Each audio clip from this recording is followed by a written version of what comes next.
Good afternoon and good evening to all of our merry Marvelites. Welcome to a special Marvel movie talk. This is our first reaction to Captain America Brave New World. And very excited to be joined by the Sentinel of Liberty himself, Eric Connor. How are you, sir? That was surprisingly loud. I am emotionally good. Happy Valentine's Day to Of you course. and all the Marvelites that we love and hold very And dear. of course, our audience knows that this is our now second annual Valentine's Day that we're spending together. Last year with the romantic blockbuster Madam Web, and as with any good date, it is only made better by Adam Hughesy, the H-Man Hughes. I'm sorry, Cap. Did I just give away your secret identity? America. Boom, boom, boom. That's perfect. We've got another friend who will be joining us in a moment. I think the most important thing to share is that we are going to talk about Captain America: Brave New World with all of the spoilers that there might be at any point. I'm going to type up a little disclaimer to put up on the screen. And I want to make sure that everyone knows that because the movie did only come out last night here on the West Coast, it's been out for about 24 hours. Hughesy, did you see the first possible screening at your local cinema? I seen the third possible screening in my unusual seat. I actually had to sit near the front of the cinema due to old injury that I'm dealing with, coming towards the end of the gout.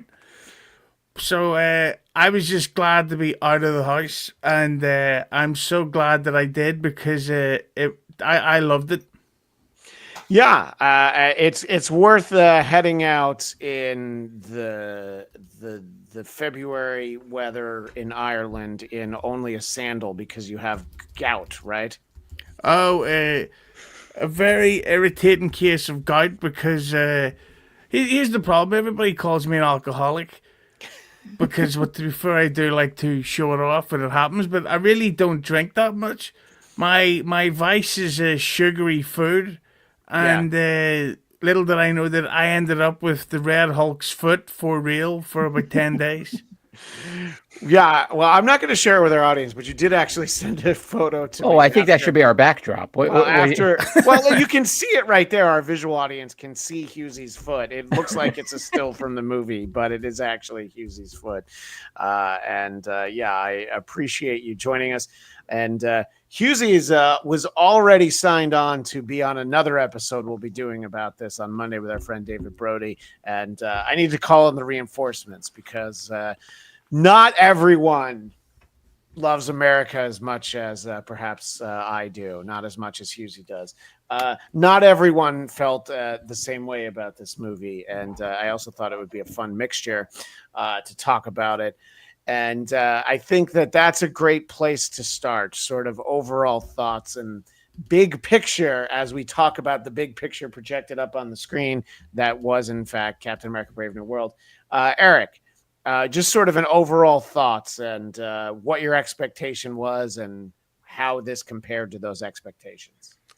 Well, with all due respect to Hughesy as well as to his foot, unfortunately, this did not do for me what it did for you, sir. I was really disappointed, and I go into these always hoping for the best, and seldom expecting the worst. I'm always thinking I don't give a shoot what the critics say. Does not matter to me. I'm just going to go. Yeah, of course. Lost in it, but I found this one. I think there were elements of it I liked. Some of the actors were good. Some of the actors were surprisingly not as good as I thought they'd be. But really, I think in the end of it all, this director whose name is escaping me, and I think will continue to escape me, I just thought the action and the pacing of this thing was just not great. So, unfortunately, this is my bottom tier Marvel. Julius Ona is the Julius, right? director's Oh, he name. did one of Yeah. the Cloverfield movies. Yeah, And there was a shocking comment after the film that you said that Eternals was better than this, and that is a hot take. But look, it's a true take. It's the way you feel. But who had better Happy Meal tie-ins, this movie or Eternals? You know, Well, and I think. I got this so long ago that my Happy Meal still Israeli. Still Yeah. smells like falafel and shawarma. This was before she started smelling like borscht. So I'm very excited, and I tend to sell this for an incredible amount of money. Yeah, Eric's Maybe lucky in $3. that his Happy Meal toy is actually life size of the actor that played her in the To film. scale. That's absolutely right. And it's interesting because, in the development of this film and reshoots and things, we did spend some time talking about changing the character. Basically, in the comics, Sabra is essentially the Israeli Captain America. And then my understanding heading into this was that she was going to be German. But then ultimately, it's like, oh, yeah, she's from Israel, but she spent a lot of time in the Red Room. So don't worry about anything before. Don't worry about the first half of the sentence. Okay? She's a widow, all right? That's all you need to know. Exactly. She is Russian. Yeah, right, exactly. Yeah, I'm excited to root for the Atlanta Falcons. Yeah. And by the way, in the chat, Derpy Entertainment. This movie was mid. You're a dickhead for saying mid. If you say mid, your opinion doesn't matter. It doesn't matter what you're talking about. If you've the cure for gout, I don't care. And he could really use the cure for gout right now. And the Great American Cupcake saw the first screening yesterday in IMAX 3D, so we appreciate that. And someone that I know exactly when he saw it is our friend Liam McEneany, because Liam, Eric, and myself and Eric's friend, who is Lou. Lou. All right. Lou the janitor. Lou, yes, exactly. We all went together to see Captain this Lydia. film, and I think it was a late night out at the theater. The screening started at 10. The movie started at 10:26, and by the time we were done, just hanging out, jawing like a couple of broads, it was like 1:30. So we had some fun. I think a nice night out at the movies is always hard to top, as far as I'm concerned. But not necessarily everybody has to agree. Yeah. Was your screening busy? Excuse me, Liam. Excuse me, Husey. Yeah. Sure. Was your screening busy? Yeah, I mean, it wasn't every seat wasn't filled, but I would say it was 3/4 full. Is that accurate, Liam and Eric? Yeah, and there was definitely a lot of people there for a Thursday night. I mean, how about for you on your side of the pond, as they say? Was your full sold out screening as Completely sold out IMAX screening. There was even 2 people getting into an argument because their stupid kid kicked the chair, and I was thinking, this is great. You're like, this is why I had to get out of the house to relive yeah. all this. Yeah, exactly. Yeah, I mean, we were the last screening on Thursday night, and there were a lot of theaters playing the movie. Yeah, for sure. And also, there was just no buzz about this movie. There's like, I've been to Marvel movies that late where it was packed or not even packed, but everyone was talking and like excited, and there's just no excitement about this at all. So it could have been an empty theater as far as like the crowd excitement went. Yeah, Liam makes a good point that I'm going to use as my own now. Please do. And that the build towards this, or the buzz towards this, I'm officially done with the Twitter fucking film experts. When Anthony Mackie said something in an interview that was clearly his way of marketing the film to international audiences. Oh, right. Captain America, it's for everyone. It's not just for America.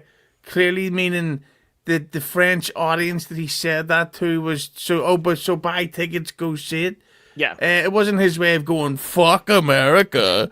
And that's of course with the certain sides of the political sphere seeing it as I'm seeing them all talking about, oh, I get it, angry red president, I see what this is for. It's like, come on, don't be fucking stupid. Especially you, Liam. Just to clarify, that wasn't my point at all. I'm my on point was board. just the audience we saw with were not excited. There's just no buzz. Right, you didn't have the cackling or the howls at certain moments. So you're right; it was very muted. And also, everyone just filed out quietly, like they'd just been through a court deposition. Well, it did. I should make it very clear, by the way. I just want to say I don't give a fuck about international audiences. I'm an American, and all we care about is domestic box office gross first weekend. Yeah, emphasis on the gross. And you look more Italian than American. Yeah, plumber. That's a spicy movie take. He so doesn't care about international audiences that Husey, he even has you covered on his screen, so he doesn't have to look at you at all. I'm sorry. That is so lame. Yeah, he has a filter that everything that everything that Husey says gets translated into the Philadelphia accent. So it just has a little bit more of a homey feel. Yeah, when I talk, all Liam hears is the Red Room from Twin Peaks. He's deciphering it, and he's like, "I'll get back to you." Yeah. Well, to be perfectly fair, Ireland will be the 52nd state. So. Wow, I mean, I don't think they'd have a problem with it. Do you, Liam? No, they love foreign powers coming and taking their land. Oh, you underestimate how bigoted we can be. It's a pretty good sense.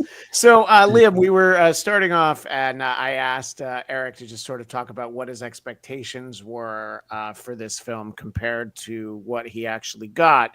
Were you expecting much from this movie, or did it end up actually being like, yeah, it's kind of what I thought it would be?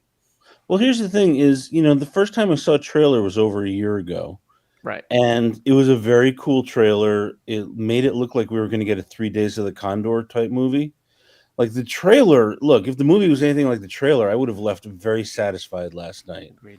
And it's, because it's like very swiftly moving. It had very cool edits. It had very cool like windows within windows and all that. And what we got was like this incredibly long slog, mostly just people. Like I would say, look, again, there was no, thank you. The two ugliest guys in the Dabbleverse, of course, immediately jumped in your replies to call me fat, which, like, if you're gonna do that, don't host a video podcast. That's all. I just love that you posed beside a poster of Captain America giving Red Hulk a beach. Just a brave new tip, nothing else. But I'm just gonna I'll just finish by saying yes, please do. No, then I heard nothing about it for a year. I didn't even know they were doing reshoots because in my corner of the internet, there was practically no buzz whatsoever. I mean, I've been looking back now at like Screen Rant and CBR and those websites, which I don't check that much. And those are the ones that have been kind of like keeping track of what's going on and what was changing and all that. But yeah, like I just kind of went, I forgot it was coming out, to be honest. And so I just went because you guys were going and it just seemed like a fun evening out. Yeah, and by the way, I think that whatever you gents thought of the movie, it was a fun evening out.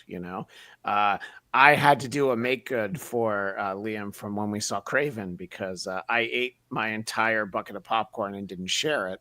So prior to the film, I immediately got my refill, which you didn't even know that you can get your refill right away at AMC. Yeah, and I was like, no, don't worry, I didn't pay anything for it. It's included. Plus, it was my birthday popcorn that showed up on the app, and so I think we're all squared away in that respect, right? I would say my surprise more came in the fact that you had a brown half box of popcorn. That's what the refill comes in. Yeah. I was just like, oh, wow, okay, brown box. See, here in the U.S., Husey, we have this thing called type 2 diabetes, which is a lot like gout, except it's harder to get rid of. It's more American. It's more American. Yeah, so that's so thank you very much, Please. Christian, for It was my pleasure, you know. the thing about going to movies with Christian is he likes the seats all the way to the side. Like the harder it is to see the screen. I don't know if you took a picture of that. No, I didn't, because I was enthralled by the trailers for 2 other Marvel movies we saw trailers for, both Fantastic Four and the Thunderbolts. The thing that Liam said about the seeing the trailer a year ago, what I find fascinating is, and this is a cheap plug for Keeping It 100 Official on YouTube. I work for these wrestler guys. And there's a big WWE star called Seth Rollins who was originally cast in the film as a Skrull, and then in reshoots he was made a member of the Serpent Society, and then he was completely cut out of the whole thing. And he was actually in the trailer, the one that Liam mentioned that came out a year ago, and they cut that part out too. So. There has to be, if Disney really wanted people to buy physical media and spend a lot of money on physical media, they would put those alternative cuts on the Blu-ray. I mean, that's always what I look for and all that. And for our visual audience, I've been cycling through some international posters, and Ivan says, "Is that a real poster?" I think he's referring to the Indian one. And honestly, I don't know. I just like it. Speaking of international posters, yeah. Oh, dude, wait, is that a real poster? I can't tell, but I like it. That's pretty fucking dope. Yeah. But speaking of international posters, I saw, I was looking up, okay, what has changed since they did all the reshoots and re-edits in the past? Yeah. And one of them was on an international poster. Well, first of all, that woman Ruth, I found out her name is Sabra. Yes. But I guess being Jewish is a little.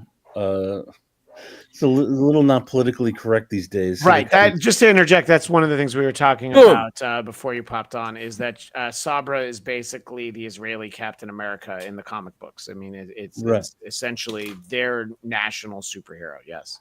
So in the poster, she's all suited up with Cap, and it looks like they're like a team and they're about to fight. Yeah. And so the speculation is one of the changes they made was like, well, we need to de-Jew this a little bit because it's not even speculation. No, that's fact. They completely changed Sabra's story. She was supposed to be a mutant, and instead she's not. Even like the way they said her last name sounded Russian, but I looked, it's actually an Israeli term. Bat is like daughter of whatever her last name is. But in the way good news for Falcon, because he got a lot more screen time than she did, And I still have her close to my heart. Of course you do. As well you should. So I think that there were a lot of changes, and it didn't have that feel of the Marvels was one of the more heavily reshot and re-edited recent Marvel movies. And there was always a feel of like, man, I think something different was happening with all those cats, but then they decided to go do something completely different. We have a lot of great people in the chat. By being in this chat, they're automatically already great people.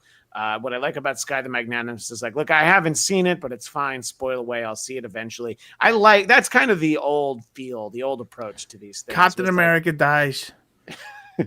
Well, but which one? You can wait on Disney Plus for this movie. You don't have to see this one in the theater. Yeah, I mean, I don't know. I mean, I get, of course, you can wait for anything to show up on streaming because they're there within like 2 months sometimes. Mm-hmm. Especially when you have an enormous home cinema like someone I know that it's actually bigger than an IMAX screen from what I hear. But I have to say that sequence in the Indian Ocean, that's worth the IMAX alone. Like, I thought that was the best Marvel action scene in a long time, where I was just that was like, that's the thing that Tom Cruise dreams of doing in Top Gun, where the insurance people are like, how fucking mental actually are you? It goes very. By the way, By the way, our buddy Daniel Drew went to back-to-back screenings yesterday. He went to an afternoon fan event and then just a regular screening. So he was pointing out that he was in the movie theater from 4:50 to 10:30. Good Bless egg. you, sir. Yeah, there should be a special merit badge for that. Yeah. Daniel, by, were you, by the way, Liam, as a future director, I think you should be thrown in jail for saying people shouldn't go to the cinema. I mean, look, this is a movie that's gonna probably make its money back. So I feel you're right. You're absolutely. By the way, you're absolutely correct. But I just want to ask Daniel Drew: did you go to the second screening to catch all the stuff you fell asleep through the first screening? Oh, Well, yeah, I There were think members that, of our party who were fast asleep. yeah, During the one climax. of them was fast asleep, but he said the same thing my kid does. Is like, no, I was just resting my eyes. I was just resting my eyes. I was just so bored visually that I closed my eyes for some of the dialogue. See, I'm not hiding it. The last 10 minutes of the climax, I was out. And I woke up completely confused about what I had missed. And I was like, where did Red Hulk go? And why am I in the hospital with them now? And then you guys said Liv Tyler showed up. I'm like, she did. I heard her, but I never saw her. So Yeah. I was dreaming about her. No, yeah. Then you went home and watched that Aerosmith video with her and Alicia Silverstone, and you were like, this is probably going to be better than whatever I fell asleep during. By the way, Daniel does clarify that he enjoyed it. He did make a post. Daniel, please remind me where people can find your posts. I'm really bad at that. My apologies, but there were some bad green screen moments at the end. Other than that, I enjoyed it. There were a few things. This is one of the things we talked about afterwards. Again, that I mostly had fun and enjoyed it, but there were some scenes that felt like they were tacked on. For me, the Bucky scene felt like it was not there, and they were probably a lot of people asking the questions like I was, is like, they did a whole TV series together. How is Bucky not in this movie? You know? Well, isn't Bucky in the new Thunderbolts thing? Yes, he will be in Thunderbolts. Yeah. So probably at this time he's off on just doing his own thing. yeah. And also, he played Captain America in The Apprentice. Yeah, I think you might have your facts a little mixed up, but sorry. yeah, I did. Completely accurate. I did see that. I did see that performance from him. I will say, for me, what felt tacked on was Liv Tyler's scene at the end. Yeah, We were talking about this last night. It felt like it was filmed at a different time and a different place than Harrison Ford, shot his scene, and it felt like the whole prison scene. I mean, one of the things people were saying was that you got a sense from the trailers and the key art that they had posted that Ross was going to die at the end. yeah, And so I was like, well, that explains why that whole scene felt like he's just said, like, you know what? We just think it's great that you decide to spend the rest of your life in prison rather than, continue to be president. And then Ross's daughter steps in and gives her little speech, and then the movie's over. yeah. I did one of my real negative nitpick points was at the start when Harrison Ford goes to his assistant, who goes, "Have you spoken to my daughter, Betty?" Betty. And it's like, yeah, we get it, Betty Ross. You understand? It's like you didn't need. There was a lot of exposition or expedition or whatever that word is. Well, look, you're asking a lot for people to remember the Ed Norton Hulk movie from 2011. And, I was telling a friend via text that I had seen it last night, and he was like worried that it meant he had to rewatch it. I'm like, no, it's fine. They do a fine enough job explaining all of it. And since we're talking about Betty/Betsy Ross, my thought, and I mentioned this to the guys after the movie, was that we've got this, I would say, fairly epic showdown between Cap and the Red Hulk. And you're just like, oh man, there ain't nothing that's going to calm him down. And I figured that was going to be the reveal of like, look, here's Liv Tyler, or Liv Rundgren as she was raised, because she thought Todd Rundgren was her father and not that deadbeat Steven Tyler. But I don't think this is the show for that. So I just figured that that's where she was going to be, like how they used to use Natasha to calm down Bruce. And then it was like, so that was what was going to get him to not murder Captain America. But instead, it was a much less emotionally satisfying. I know you. This isn't you. Please don't kill me. And he's like, all right, you asked nicely. So Hulk not gonna smash. You know what's great is like they could have had that scene where she's calming Hulk down, and the soundtrack goes, "I was crying when I met you." Oh, great! Now we're gonna get a copyright strike. If you can put that poster up, if you guys stand beside the poster, it looks like they should have started playing "Falling in Love Is Hard on the Knees." Oh, you were there for the midnight show. Yeah, things got a little spicier that one. Just a little bit. I will also say one of my big complaints, and I'm not kidding, is at the beginning, you have Harrison Ford as the president. You have a shot of Air Force One, and I thought we were going to get an action scene on the plane and just like, get off my plane. I really did. Give me back my family.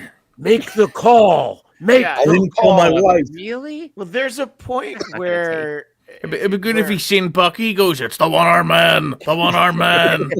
there's a point where Ross throws throws Cap out of the bunker, and I'm like, man, if this scene was on Air Force One, he could have turned to Cap and said, "Get off my plane," which, by the way, was not supposed to be the line in that movie. It was in there as a placeholder because they couldn't quite figure out what it was. And everybody was just like, fuck it, just leave, get off my plane in there. True story from a Q&A with the screenwriter. What if he's seen the Serpent Society and he goes, "Serpents, why does it always have to be serpents?" Get these motherfucking serpents off my motherfucking plane from, of course. You were saying like that, like Seth frickin' Rollins was supposed to be part of the Serpent Society. And one issue I had with this is like, you barely felt like it was a society. Yeah. Like it was just a dude, who ran a taco shack in New Mexico.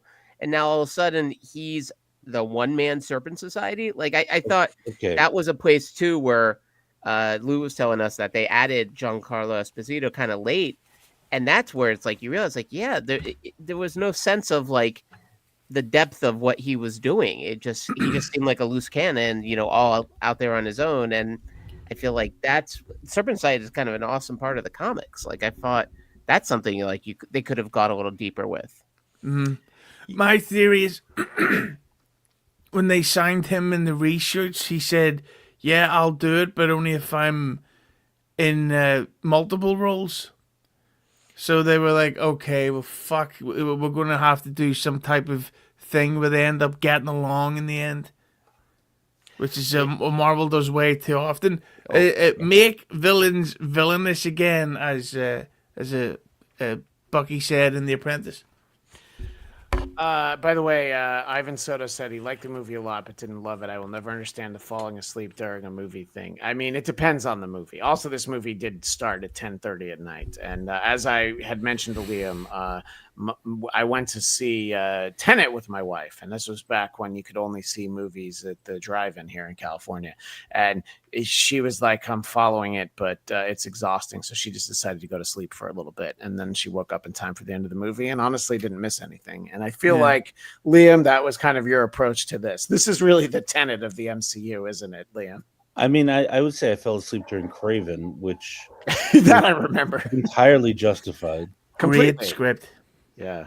That's right. Yeah, Husey's seen it now. The last time Husey was on, he hadn't seen it yet. So, but Eric, I wanted to get your thoughts on some of these, possible adjustments to the movie, and if you feel like they helped. Things that we're sort of singling out things that feel like they're reshoots or added scenes or whatever. Well, I think what we have here is like a couple of villains that don't even feel like they're in the same movie. So you have the leader, you have Giancarlo, and I got almost no sense of any overlap between them. So especially if you're doing, like you, Liam, you name check like 3 Days of the Condor, or even looking at like Captain America, Winter Soldier, which did a really great job with similar kind of elements in the story and similar thematic elements. And this one, I think that's where I always felt a lot more of the sort of re-edits, recuts, reshoots, re-everythings, was that it didn't really stitch together particularly well. And then you guys were saying about the green screen. I found a fair, like the scene in over the ocean was great. That's the whole scene, or the Indian Ocean. That was a great sequence. But I thought a lot of the action scenes that were kind of earthbound weren't so great. And that's also another time when I feel like you get a sense that sometimes like reshoots and whatnot, like the action isn't as detailed. It feels more perfunctory. And I think that's very much what I saw here a lot. I mean, that was for me maybe the biggest issue I had with the film was the action wasn't really exciting, except for that one scene that Husey already name checked. I would say, Marvel always has a problem with its action sequences. I don't know why the Marvel house style is to kind of like neuter scenes and edit them poorly. The first sequence, the first real fight you get with Captain America throwing his shield around, all the hits were off screen. Like all of the violence was kind of off screen. It was just kind of like it's almost like like they were afraid to make it too violent. So like anytime someone swung their arm, they would just cut away to someone else, and you just hear the bone crunch. And that's a lot. I mean, I'm not a huge fan of Black Panther, which I know is heresy in these parts, but I feel like It's not No. such an outrageous statement to make where Husey lives, but I know what you're saying. but I'm just gonna say, It's like, titled over here. at least Coogler, did the action pretty well in a lot of those scenes. And he did it practically, which I think helped a lot. But yeah, a lot of these CGI fistfights just don't land. What did you think about what Liam's saying? Did you feel that we've sort of highlighted the Indian Ocean fight and the Hulk versus Cap, but what do you think about just in general? Because there's a couple of fights with Giancarlo Esposito, Husey. What do you feel worked and maybe didn't work? Well, one of my real nitpick problems with this film was like we understand he doesn't have the special powers or superhuman healing or anything. So when he would just sort of shake off, like being stabbed or being thrown through a wall and be up walking and fine in the next scene, like he wasn't even acting sore as to make us think, wow, this is so brave, New World, that he's able to keep going and deal with all this pain. And it was like a very 1980s thing where if you look at Die Hard or Lethal Weapon, nobody actually gets hurt until the main bad guy is dead. Then all the injuries suddenly turn up at the same time.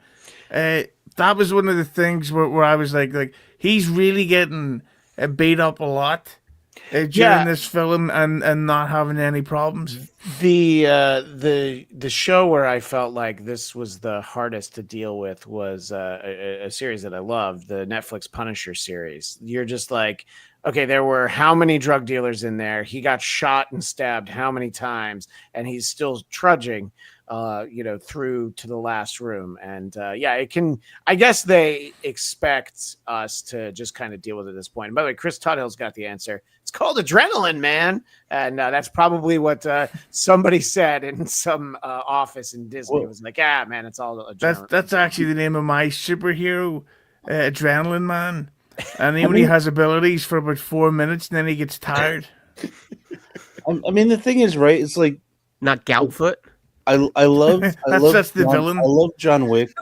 I love the Fast and Furious movies, but we now live in an action world where like the hero will fall 10 stories onto a car roof, damage the car roof, roll off, another 5 feet onto the ground, and then he's up and running like he's in a video game. And yeah, it does take you out a little bit when someone's just like, okay, I just got shot in the shoulder, but it's just the shoulder. It's not a major artery. It went right through.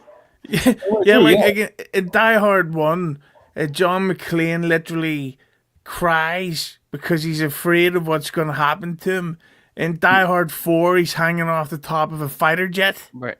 Right, well, Die Hard 1, at least he was the relatable guy where, like, he didn't want to walk across broken glass with his bare feet. He had to save my wife. Yeah. Well, it's interesting that every action here has basically become the Black Knight from Monty Python and the Holy Grail. What were you going to say, Eric? Well, we're sort of talking here about like the action and bringing up action in Marvel Universe. I mean, you kind of don't have to go any further than Winter Soldier, because if you remember, I mean, all the action scenes in that were terrific. Like that one shootout on the freeway, like it was tense. It had like a story to it, like a beginning, middle, and end. And so, like, they have done better with similar things. I mean, even that scene in the White House, I mean, X-Men 2 had that amazing sequence with Nightcrawler at the beginning. And so, even like those moments that could have been, instead of maybe like adrenaline filled, could at least been tense. I feel like that's where they really dropped the ball repeatedly in this one, as like moments that should have been like actually kind of exciting and maybe a little scary are not. Like, they just sort of sat there. And I think, taking out like the shots like you're talking about, like maybe that was part of it. But even Winter Soldier managed to not show a lot of those moments, and still you felt it much more than this. Yeah, I think the action work here, and I saw one of the guys in the chat brought up like Chad Stahelski, who did John Wick. Like, a director like that would have made this same script, same story pop in a way that this director did not. Yeah, and Keanu would have been in it. Keanu would have been great in this, I think. And this is a sort of an unrelated point, but Daniel Drew does have the point. There were 2 serpents in the movie. That becomes a society. Yeah, right? all it takes is 2. Yeah. I thought those were Sith Lords, not societies. But what do I know? Are you sure that wasn't the trailer for the new Karate Kid? There are 2 in there. Yeah, there are. Exactly. But here's the thing, right? I'll even take it back. I'll start by saying I'll admit I've always been indifferent to Captain America as a character. Mm-hmm. Even as a kid reading the comics, it just kind of never spoke to me. But one of the reasons I liked Captain America First Avenger so much, and there are a lot of reasons I liked that movie, but because the action was relatively low key. Yeah. And, it's like there were real human consequences for everything that happened in that movie.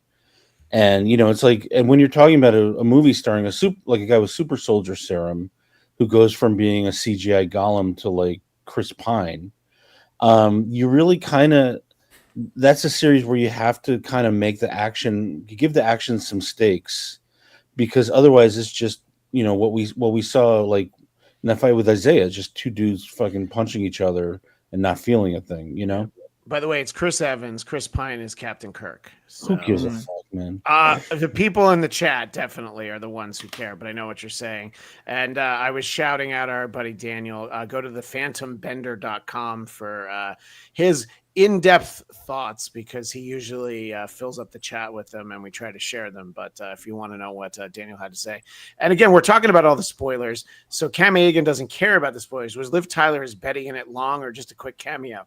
Eric, what's your answer to that question? I can dream about you. You have no idea if she's in this movie, right?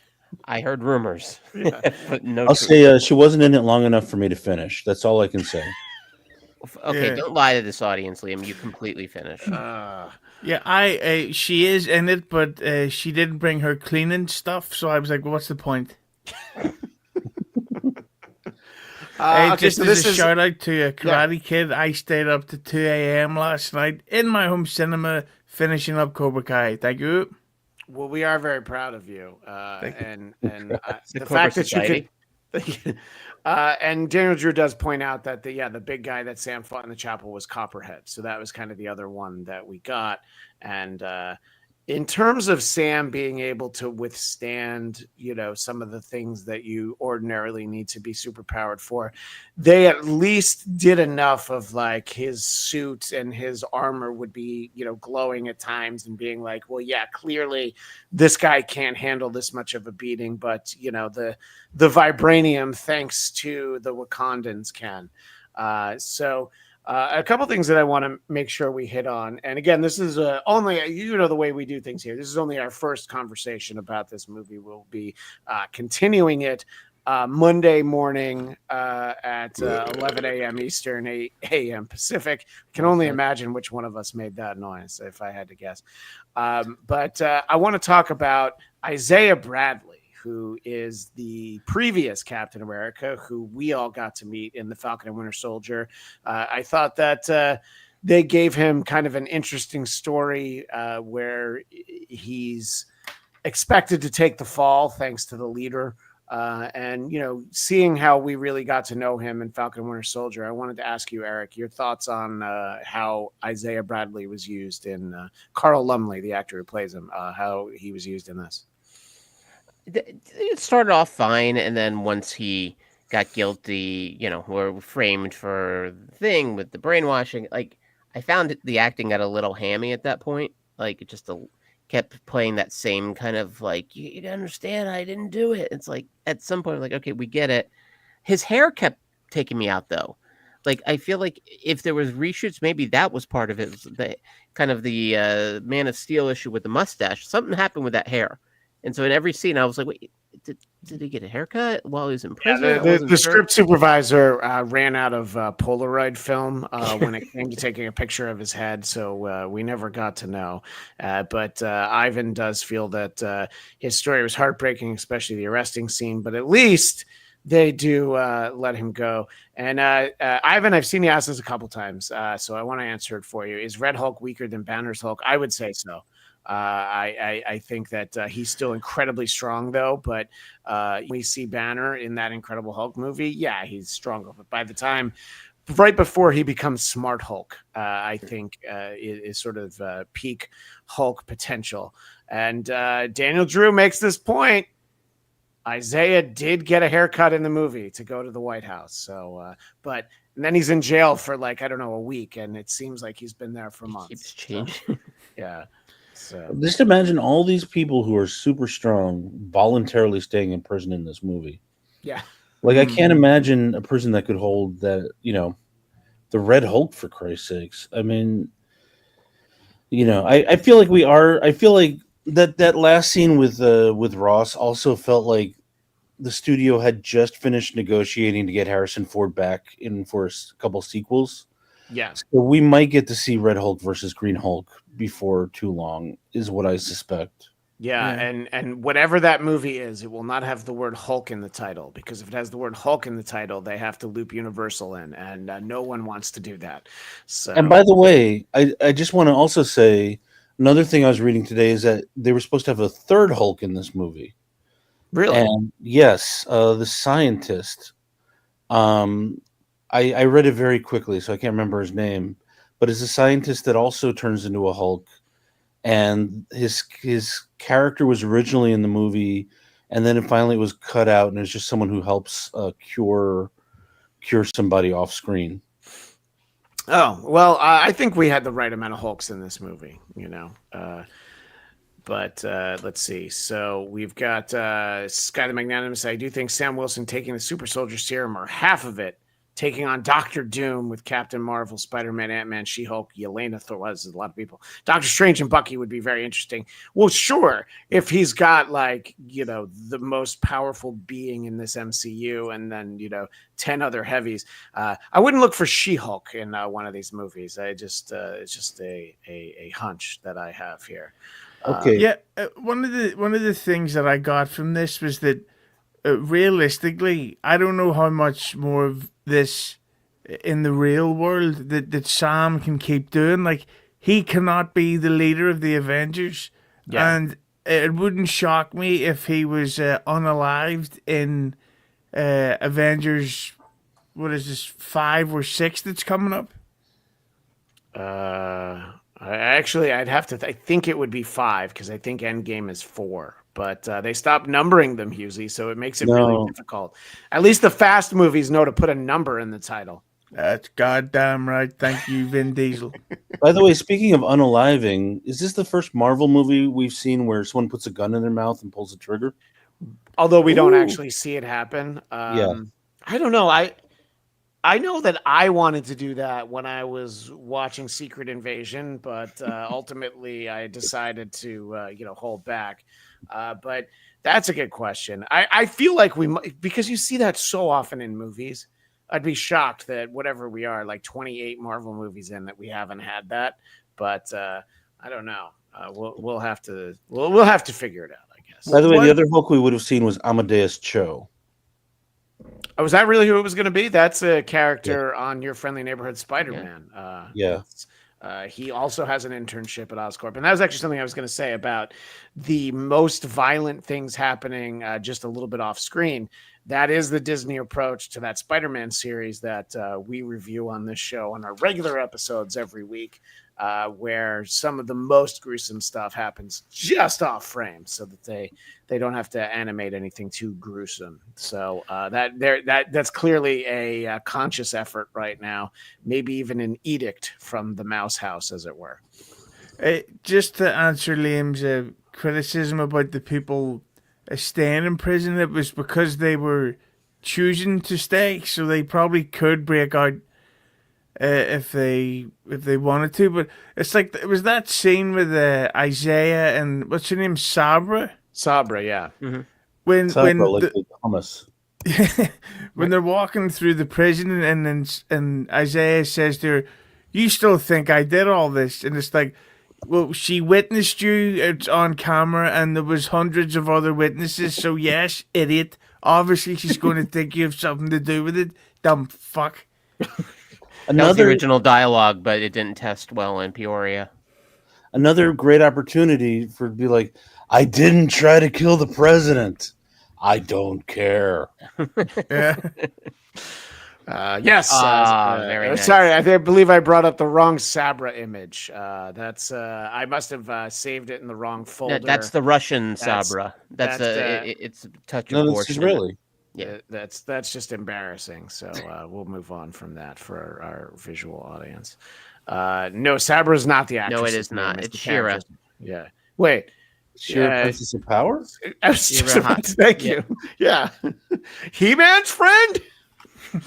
Did he fuck up? We know the answer to that. All right. So Sky the Magnanimous explains it to us. All right. Avengers Doomsday is Avengers 5. Secret Wars is Avengers 6. And Avengers 7 will be possibly World War Hulk. Again, it will not be called that. Dark Avengers, Siege, West Coast Avengers, but he's just not sure. So he's putting a lot of possibilities in there. Is World War Hulk the one where Bruce Banner's kids are eating people? I don't know if that's it, or I thought that was a storyline in Old Man Logan. Old Man Logan, okay. Yeah, it does all run together a little bit. Hulk World is another one, and yeah. Right, exactly. I like that in the chat, Liam McEneany points out that Secret Wars will be Avengers movie number. So thank you, I appreciate it.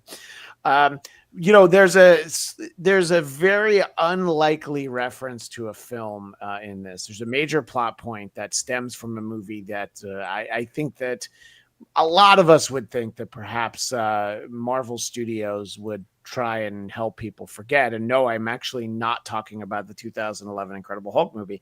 I'm talking about the Eternals. So this celestial island is such a major plot point in this. And it's all like, you remember that thing from Eternals? And I'm like, well, I saw Eternals, but no, I only believe you because you're telling me that. And the context clues tell me, you don't have to see all these movies, but if you don't, sometimes you're like, the hell is that thing? Do you think, Liam, that might have been jarring for some people, perhaps even yourself? Well, I mean, I didn't, to be honest, I have forgotten about the Eternals. But what I love is when the Marvels came out, Kevin Feige was so proud. It's just like, you don't have to have seen any other Marvel movies or TV shows to understand what's going on. Which, by the way, I needed to have because I didn't get anything that was going on the first third of that movie. You definitely needed to see Ms. Marvel's TV series to understand her in that movie, despite what everyone said. Yeah. But then this one, it's the complete opposite. Where they're like, oh wait, you didn't watch the Ang Lee Hulk? Well, fuck you. You didn't watch the Ed Norton Hulk? Well, go fuck yourself. Well, and that's the weird thing of all the stuff to bring back. Yeah. Liv Tyler from arguably one of the worst Marvel films, and she's not great. Not even as beautiful as she is, but she's not sitting there doing a car wash with Alicia Silverstone. So what's the point? And then the Eternals. So on that end, it was kind of like, well, is this what you're hanging your hat on? Is like these two movies that pretty much universally across the board, people are not a big fan of, also didn't get a big audience. I'm not sure why they're pulling pieces from those two films in particular to sort of prop this one up. That didn't make any sense to me. Well, I think part of it is, people were really fans, at least the ones that I've been keeping track of because of Megan's Law. They've been saying that, by the way, Megan's Law is, Husey, it's where they keep track of sex offenders in the United States of America. I'm sadly well aware. It's known as Husey's Law back there. There's a reason that Husey's never been to DabbleCon or Hackamania. Yeah. But here's the thing: is like they've all been like, well, so is is the Eternals officially out of MCU continuity? And I felt like this was a little bit of a response to like, no, it's in continuity. It's just we don't know what to do with any of the events of this movie. Especially like people were really, I think, mad about Harry Styles not really being as big a part of the MCU as he was promised in the cut. Let me just ask: when you say people, Liam, you mean yourself, right? People. I mean, that's no, dude. Genuinely, there are a sizable number of Marvel fans who were excited Harry Styles was entering the MCU. Yeah, they liked his character, and then the Eternals was such a huge flop that just kind of like nothing from that movie was pulled forward, and I think that's something they were like genuinely. By the way, I'm a huge fan of his character Star Fox, who was a member of the Avengers. He's also Thanos' brother. I mean, he's a great character. That would have been fun to get to see it, and we also are probably never going to get Patton Oswalt as Pip the Troll. I know that's the real crime, and I was always hoping Pip would come back without any improvement on the CGI. Well, yeah, I think that's what we're all hoping. By the way, who would have been okay instead of having Liv Tyler if we'd had the Ang Lee Betty Ross, which of course is Jennifer Connelly, but I also think that they wouldn't have been able to afford her. So I think that might be why she's not in this film. If you're making a $250 million movie and you can't afford Jennifer Connelly, you need someone to come in there and see what you're spending money on. This is after Maverick. Before Maverick, you probably could have gotten her. And I'm sure that the career opportunity cinematic universe is only about to take off. And that's probably why we're not seeing her. One of the other things I want to make sure we talk about is, as it relates to that Celestial Island is, it's definitely for the nerds. It's like a new element called adamantium. And that was basically, I don't know. I'm sure there are theaters where that happened and people were like, oh, shit. I heard a couple of people clapping. Okay. All right. That was not like a huge, like I've heard at other Marvel movies. Yeah. Right. It's not like, Cap lifting Thor's hammer and saying Avengers Assemble. This was a little bit more muted than that. Is that what you're saying, Liam? Yeah. Yeah. I'm saying I'm the people I heard clapping might have been sitting next to me. But wait a minute, I was sitting next to you. Well, and that wasn't clapping. No, yeah, he said clapping, not fapping.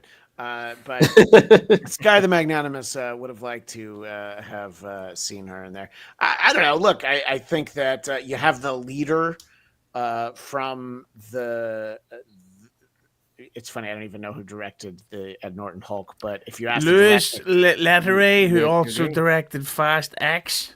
Well, thank you for that, because I was going to say that probably if you asked Lewis who directed The Incredible Hulk, he would probably say, oh, mostly Ed Norton, if I had to guess. Yeah, so maybe that's just why we have Liv Tyler in there. It is also a fairly small part.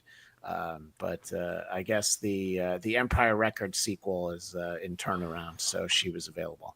I'm just going to go out on a limb and say Fast 8 was the best of the series. Comment, Husey? They could have ended it right Fast there. 6. Fast 6. 5. Yeah, Fast 6 had the guy driving the souped-up Formula 1 race car through London. It was unbelievable. And that was also before The Rock hated Vin Diesel. The good old days. We need to do a limited series podcast where we can argue about that, because frankly, Fast 8 was the pinnacle, with The Rock pushing a torpedo leaning out of a Humvee while running from a radio-controlled nuclear submarine. Well, but Fast 9 realistic. I mean, easily. I'm sorry. Husey, I know you know the answer. When's the next Fast movie come out? There's probably enough time for it's tattooed on his thigh. For you guys. March 2026, and Vin Diesel is going to save Los Angeles from this fire. Oh, so he's. They promise you're going to film there. He's the one who is able to figure out how, if you turn on a hose, water comes out. Thanks, Vin Diesel. We appreciate that. I didn't realize that. Hey, cha-cha. I didn't realize that Dominic Toretto was the one who was going to save us. Oh, this guy has bigger problems with waterworks than.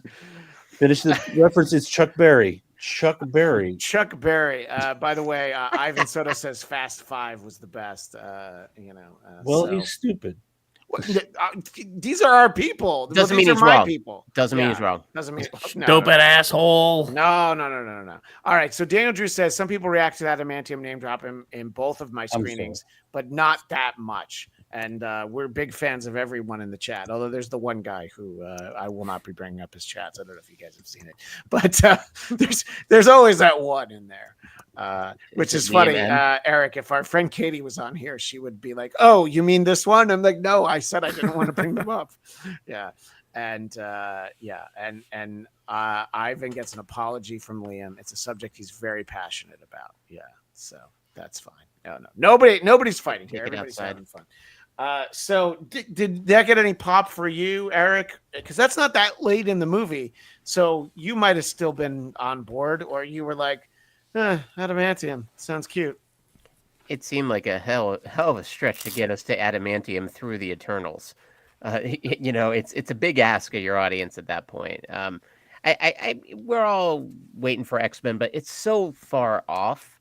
Yeah. Think like how excited we were to hear, like, I don't know, Blade's voice, and that was like 17 years ago, and we nowhere near getting that film.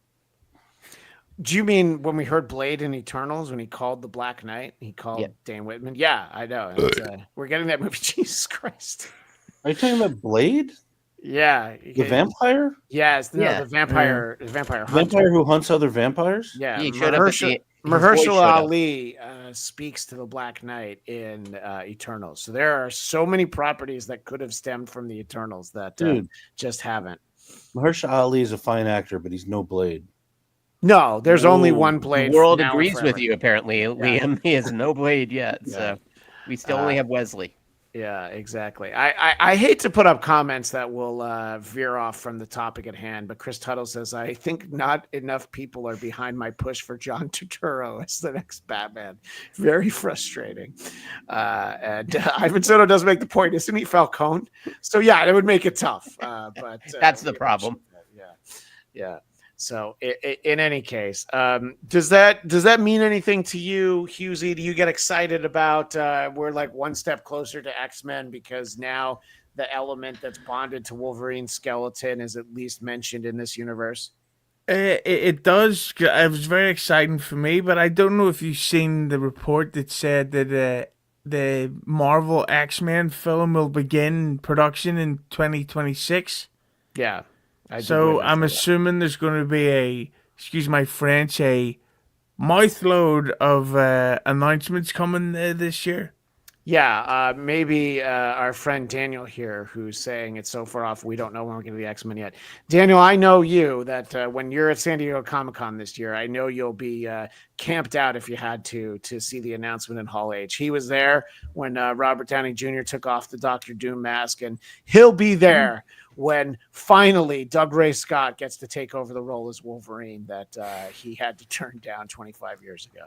So, but I appreciate that. I think that, yes, I think we're about to get a ton of revelations, especially because Marvel will be done with their movies by the time Comic-Con comes around. Fantastic Four will just have come out. So now they're going to really be pushing whatever's next, the next step after Fantastic Four. Do you really think they can't get Hugh Jackman back to keep playing Wolverine? No, they absolutely can. It's one of those things that if he wants to, then they'll be happy to have him. At some point, he might just be like, I want to do another Greatest Showman instead. At some point, it's going to happen, right? Well, not to add to the conspiracy pile, but Hugh Jackman was supposed to perform a big concert at Hyde Park in London, England, this summer, and he cancelled it despite, I think he sold it out. And the rumor is because they will be in production of the next Avengers as this concert's happening. So maybe Wolverine is in Avengers Doomsday. Or Secret Wars. Because the thing is, I said, where did all that Jennifer Connelly money go? And then I remembered that like part of the budget is amortizing Robert Downey Jr.'s salary and Hugh Jackman's salary and Ryan Reynolds' salary. Like they get factored into every one of these movies' budgets. But Liam, it's going to be okay because they'll both be producers, so they'll be doing more than one job. You know, Hugh Jackman and Yes. Robert Downey Jr. will be producers on the next Avengers. And they'll be sweeping up the soundstage, and they'll be doing catering. Let's see. Sky the Magnanimous. If the X-Men comes to the MCU, I mean, it will. It's just a matter of time. Give me an action sci-fi political theater. The Never Faculty meets Chronicle, something batshit crazy. Give it to Gavin O'Connor or Chad Stileski. 11/10/28 is the date. I mean, I should screenshot that and email it to myself on 11/10/28 and see if it happens. But You know, Sky, I've been following your comments in these threads, and I think the problem with getting those directors that you really want is that Marvel likes to hire directors that are trying to launch a career, like who've done TV, or they're, like in the case of James Gunn, had done like a bunch of low budget stuff and hadn't done anything big, because really they need guys who are and women who are going to conform to the house style. Like when you get a Chloe Zhao, what's that? Well, I'm saying it's like James Bond. Like for years, they didn't really hire big directors until they brought in Sam Mendes. Like right. Until then, it was always like people who were sort of middle of the road. Exactly to your point, Liam. So they can kind of, because the producers kind of run the shows of those franchises. And even with Sam Mendes, I mean, it had his stamp on it for sure. But also, it was very much they were still fit in with all the other James Bond movies. Like there was no auteurism in any of those movies at all. It's not a strike against them; it just is what it is. Sam Mendes did a TV show recently called The Franchise, which was about the production of a superhero film, and it was shit. I was waiting. I'm like, wait, there's gonna be a way that this all gets tied together. Eric, I know that you're the one of us who will have to leave the soonest, so I want to make sure we start to wind down. My 4:15 became a 4-0, so whatever. Oh, okay. Well, great. Well, in any case, what do you think worked best about this movie that you were ultimately disappointed by? I think it's always important to highlight those things. When somebody loves the movie, you ask them what they hated about it. When they hate it, you ask them what they loved. That's what we do here. Well, besides a perfect way to spend a Valentine's evening with 3 very handsome lads, yeah, I mean, look, the truth is, and I'm sorry, Husey, you couldn't have been there. You would have been the lucky Pierre. Again, Megan's Law. Finish your thought, Eric. Anthony Mackie is great. I wish they'd given him a little bit more to sort of play with in terms of he could be really funny, and it's not much humor in this one. Yes, he's very even in Happy Meal form. He's very handsome. So I think like they did well with him. I think his suit is cool. The Loki sauce wasn't in this, and the movie still was okay, I guess. Yeah.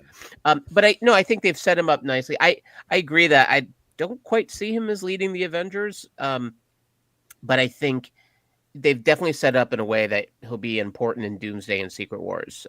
So I think if nothing else, just kind of keeping him active, rebranding him, I think that all worked quite well. Yeah, I think that I don't know, and I'm going to ask you in a second, Liam, because I understand your overall thoughts on the movie. To me, I felt like this was really Anthony Mackie's movie to carry, and I felt like for the most part he did. Harrison Ford is the window dressing that you have, the eye candy, if you will. But I think that he was engaging, starring in this. I mean, even in the TV series, he shared screen time mostly with Sebastian Stan. But what did you think about Anthony Mackie in this movie, Liam? Do you feel like he was well utilized, or was it not a good fit for you?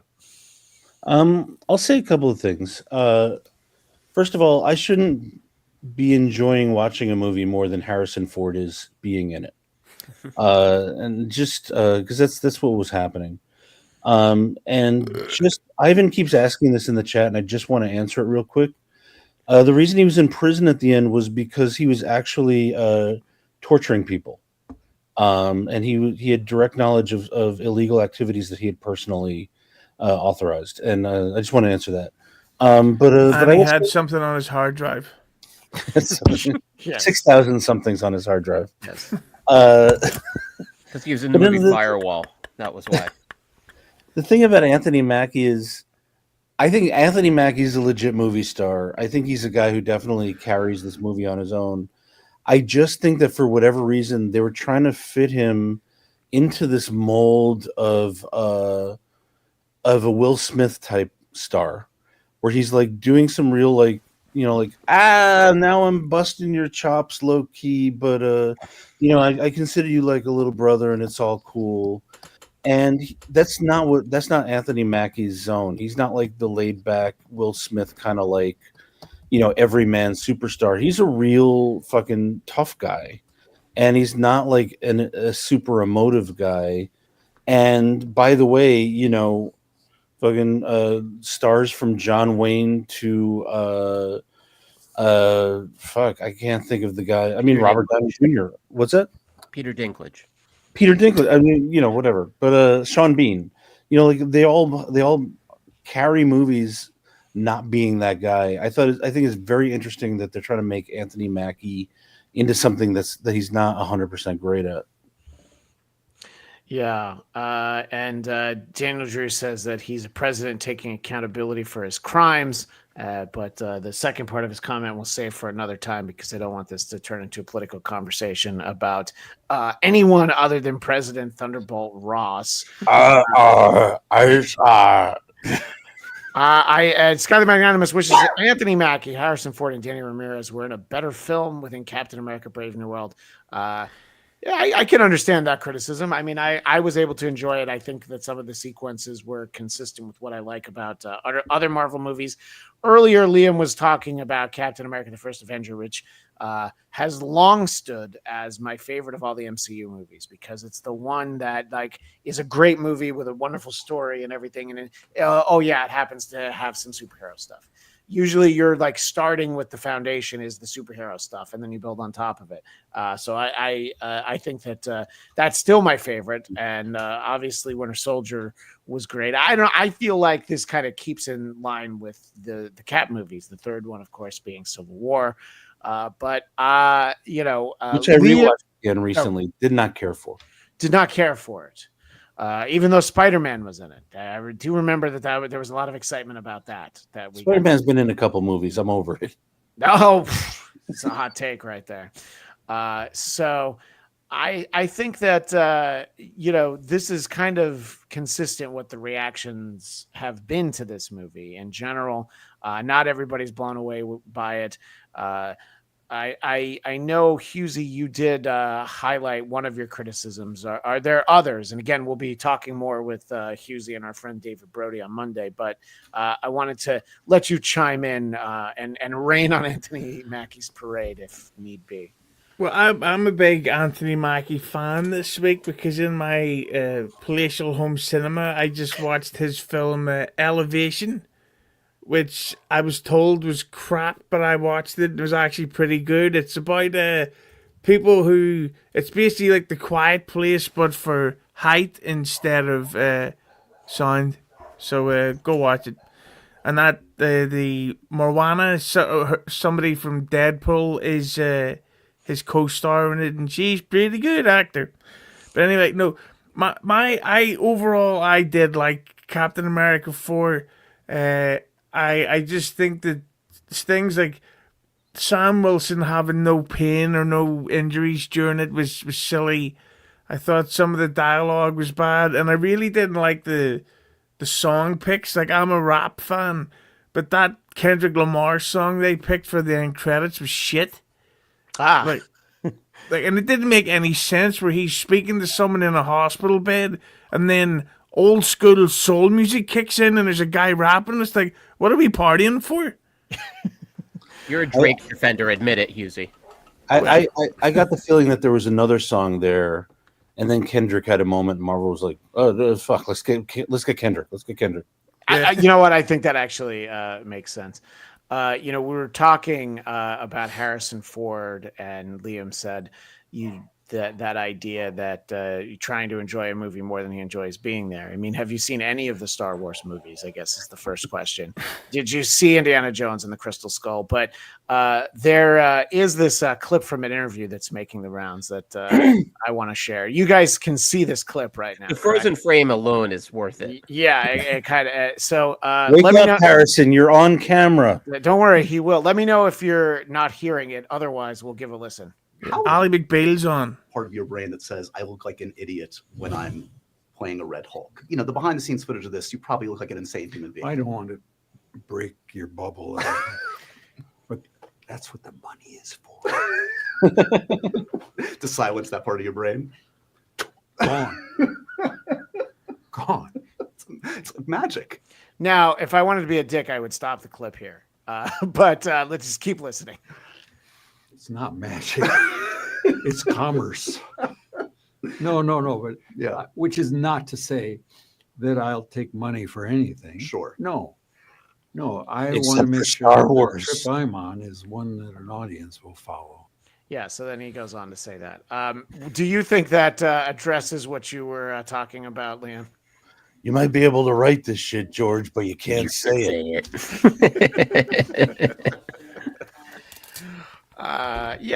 Look, I don't know. I mean, I'm glad that he was in it. You know, we've talked about William Hurt, the actor who previously portrayed Thunderbolt Ross, who passed on. So if there was going to be a recast, why not have it be Indiana Solo? You know, so it's fun to have him in this film. But yeah, I mean, are we going to see him in another one? Do you think, Liam? Or he was like, no, I'm good. Somebody else can be Red Hulk now. No, like I said, I really do think that prison scene was them nailing down Harrison Ford for at least one more sequel. Because, you know, like, look, he's a guy who said he would never do Star Wars again. Yeah. And then he did Star Wars again. And I guarantee it was because Disney came up with the money that the agent was asking for. You know, and so, like, there's a lot of these guys. I mean, you saw Al Pacino in Jack and Jill. And that's because Great film. He was 40 Golden million. Raspberry winning performance, in fact. It's true. But you know, that's because he was 40 million in debt, and suddenly Adam Sandler was like, "How'd you like $20 million to make a complete ass of yourself?" Yeah. So I think you'll see Harrison Ford continuing. I mean, Well, you know, I mean, the next Marvel film is called The Thunderbolts, and Harrison Ford is in it. I thought that was Oh. a TV series. No, that is a movie. Yeah. Oh, it's okay. Never mind. Yeah. Wait, and Harrison Ford's definitely in it, you say? Definitely in it. Okay. So I don't know if he'd be like the post-credits scene of being broken out of prison, or maybe he's actually the villain and the marketing's trying to throw us off. But Harrison Ford is definitely back in Thunderbolts, baby. Well, and that leads me to sort of my final point for Liam and Eric. I kind of know the answer. Does this movie give you any pause, or just feel like, you know what, I don't need to see Thunderbolts, or I don't need to see Fantastic Four, or do you feel like, well, these movies kind of live in their own atmosphere, and the next one could actually be great and exactly what I'm looking for? Liam. Oh, me? I'm sorry. What was All right, that's my fault. No, Are you less likely to see the next movies? Because I'm you looking didn't up the Captain America box office. I'm sorry. Repeat the question. Are you less likely to see Thunderbolts or Fantastic Four this year because this one let you down? You know, it's nothing to do with this movie. It's like this. Fantastic Four at least looks very stylish, and it looks like they're trying to do something interesting with the characters and kind of. But the thing is, I can't trust these trailers because that's what this other movie's trailer felt like. With Thunderbolts, I mean, I'm a fan of David Harbour and a lot of the actors in that movie. It's just the trailer that I saw last night, or that I've seen, anything I've seen from that movie so far, it just makes me feel like, well, James Gunn did this better with a movie and a TV series. I don't know if I need to watch this again. Yeah, there are definitely the Suicide Squad vibes, not regular Suicide Squad. Yeah, not Suicide Squad. Yeah, What's that? and I said the in just a different way. I pronounced it differently. And Peacemaker. Eric, ultimately, are you so disappointed that you're going to put your Happy Meal toys up on eBay, or what does this do for you? And remember, you had said after the movie that your son was going to want to see it. Are you going to have a problem going to see it again with your kid? Well, I still need to see what the heck happened in the last 15 minutes of the film, so I will have to go see it again. And thankfully, AMC, whatever it's called, the Stubs, A-list, yes, A-list, the C-list, whatever I am. Like, I'll go see it again, I'm sure. Although he's 16, so he's going to go see it with his buddies instead of his old man father. I mean, I'm a completist. I'm going to see every Marvel movie. I will watch every Marvel TV show, and that's not going to change. They couldn't do anything to turn me off going to actually see this. Now, that all being said, maybe my excitement's a little tempered, but the Thunderbolts, I agree, Liam. It there is a sense of been there, done that, but that cast is terrific, and at least it seems like that has its own really specific personality, which kind of all I'm looking for in all these properties is like at least be your own thing. Even Agatha, which pleasantly surprised me repeatedly. I thought, okay, well, I see what they're kind of trying to do here, and more times than not, they got it. So even though like this one, I disappointed me pretty greatly, but in the end of it all, like there's still so many great moving parts to the MCU that I'm not throwing in the towel, and this is not my swan song on Marvel movie talk, Christian. So yeah, of course I'm going to keep. That's what I was hoping for. I'm going to give you two words as a refutation: Kelly's Heroes. World War II movie, action film, Clint Eastwood, Don Rickles, a bunch of man's men in supporting roles. Complete piece of shit. Right? And it's like you can have all the elements, but if you get them together, I don't think it's a hot take to say the theme original the original Ocean's 11 is awful. It's one of the worst movies I've ever seen. It's terrible. By the way, Cupcakes Corner with American Cupcakes says, love AMC A-list. Yeah, come sponsor the show. Thank you. That's why I say that. So, by the way, we're going to get 4 movies a week, which is means I'll be missing 3 of my movies a week from now on. Yeah, I know it is exciting for the A-list, and I'm sure that they're not adding a 4th movie to us every week because they're going to raise the price by $10 a month. I'm sure that's not why they're doing it. At the risk of outing myself, I am not an AMC stockholder, but if you say you are, you get things like free ices, or a little sample popcorn that's about the same size as Shira Haas. That's literally like this size. It's sized. So yes, all you AMC members, just say you're a stockholder, and you get so much good free stuff. Almost makes it worth an extra $2. I really thought she was a little person up until I Googled her when I got home. She technically, legally might be, actually. She is, I think, under 5 feet. But she's proportional. She might be a midget. I mean, I know that's an offensive word now. Right. She's not either way. The proper word is fidget.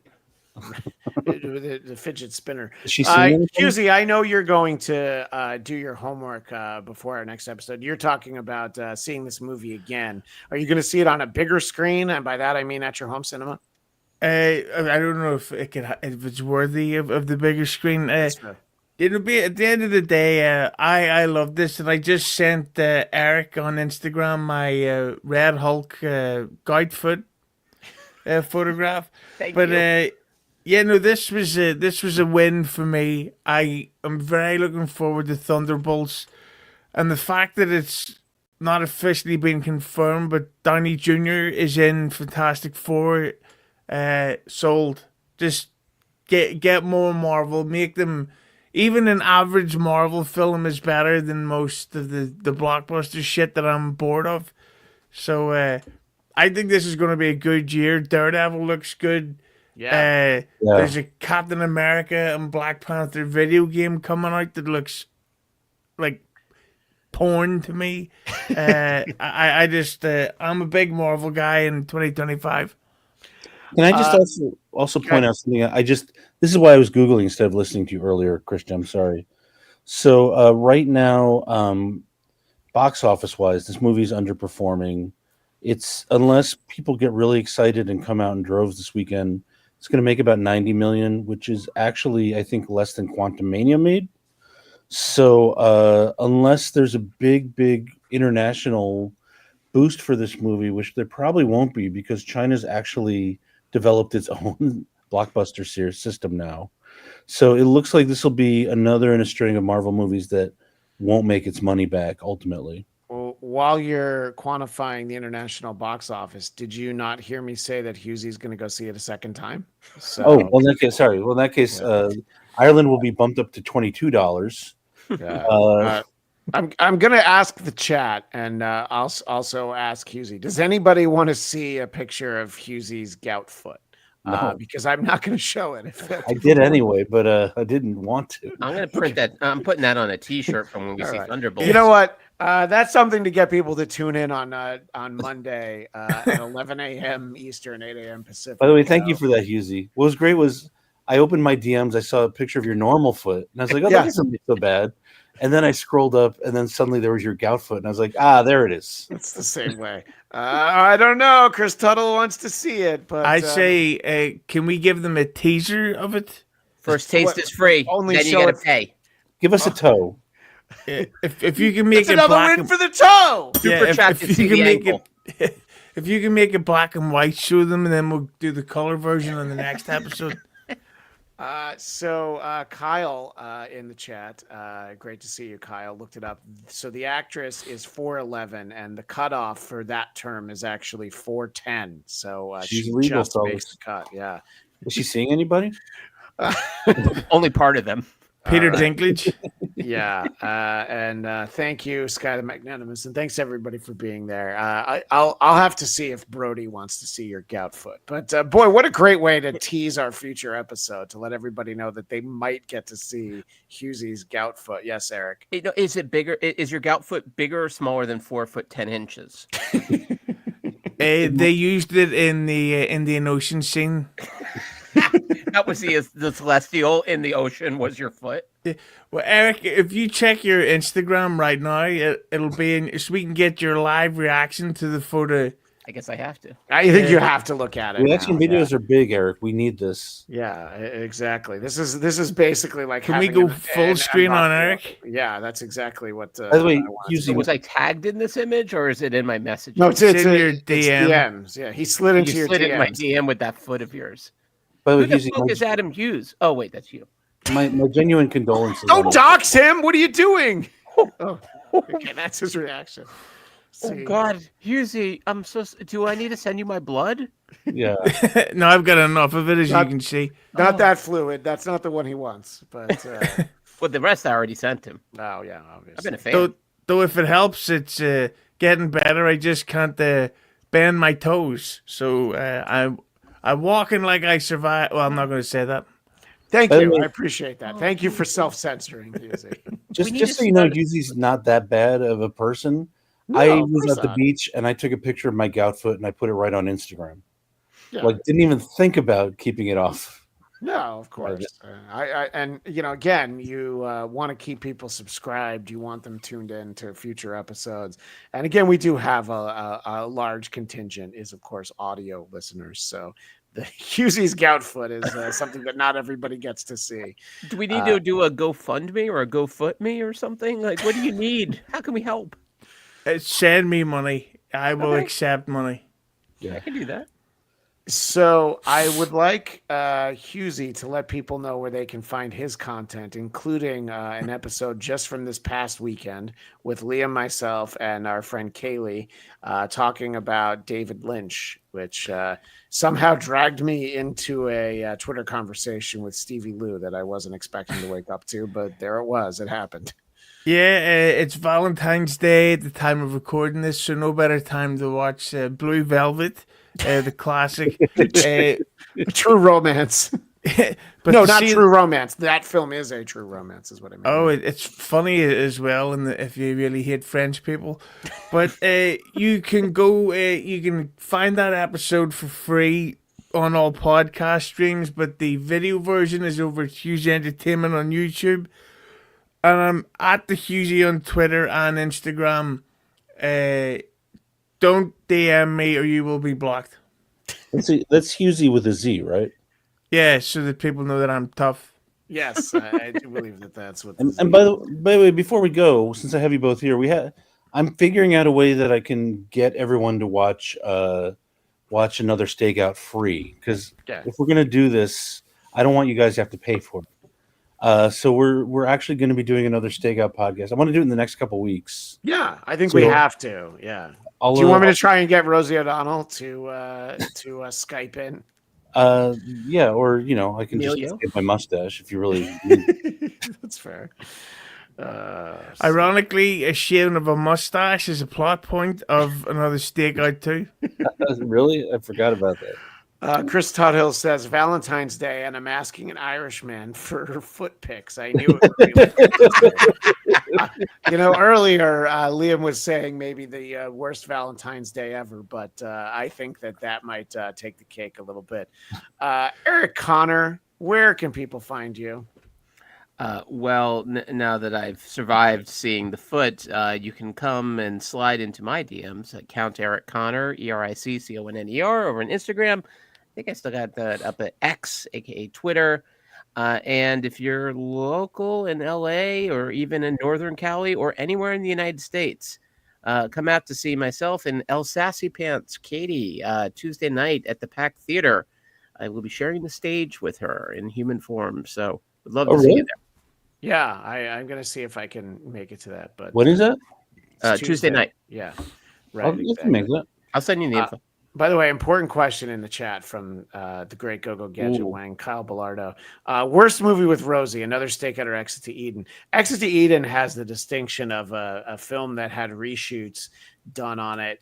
And Rosie had lost a lot of weight for that movie. And then she put she didn't. No. She says she did. She found it. Oh. Here's the thing. She put a lot more on. Right. So there are scenes where like they walk into a house and then when they come out of the house, she's like fat again.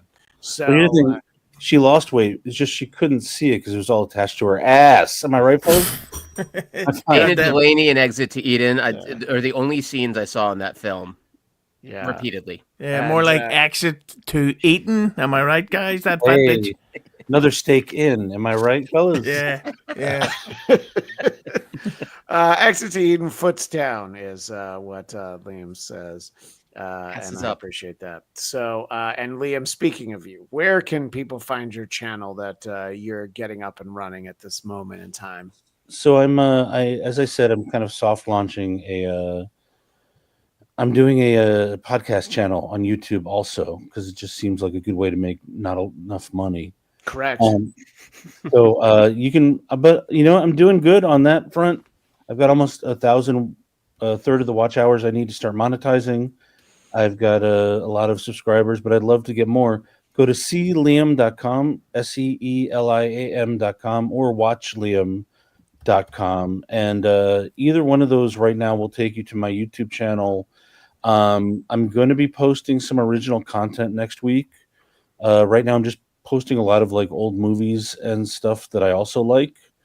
So I premiere those almost every day. And also, I'm premiering old episodes of my podcast that haven't been heard in a decade. I used to have a podcast where I interviewed celebrities and like famous writers and stuff like that. So, just keep an eye on that, because I interviewed, and he's not like a celebrity, but it's like Stephen Tobolowsky I interviewed this week, and him as Ned Ryerson from Groundhog Day, and he's been in a million movies. And so next week I'll have John Ronson up, who wrote The Psychopath Test, and Frank, which the movie Frank was based on, and Lewis Black will be up, I think, next week. And so just like keep an eye on that. I'm starting to get feedback that I'm putting too much up in terms of that podcast, because there's like stuff people want to listen to, but each podcast is 2 hours, and it's just like too much.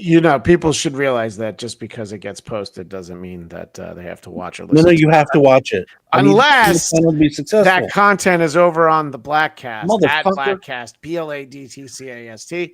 And I'll let Liam keep promoting his channel until the moment he goes one subscriber over me, and then we will not be allowed to talk about it on any of my channels anymore. Please tune in for Marvel Movie Talk. As we mentioned, we'll be doing another special episode about Captain America: Brave New World, and probably a third one because I know when Katie's seeing it. So we'll want to let everybody weigh in on that, and we will be back. Well, I guess a week from today, next Friday, the 21st, we will be finishing up the great Your Friendly Neighborhood Spider-Man. And I guess we'll be doing that at 1 p.m. Eastern, 10 a.m. Pacific on Friday, the 21st. So tune back in for that. And I decided to just piggyback the Geekscape Book Club on that. Get the stream all going at once. We'll be reading Captain America: Symbol of Truth. That is way more than the time we had for now. So we appreciate everybody hanging out. Thank you so much to Eric Connor, Liam McEneany, and the great Adam Hughesy, the H-Man Hughes. We will see everybody on Monday. And until then, as the great Stan Lee would say, Excelsior!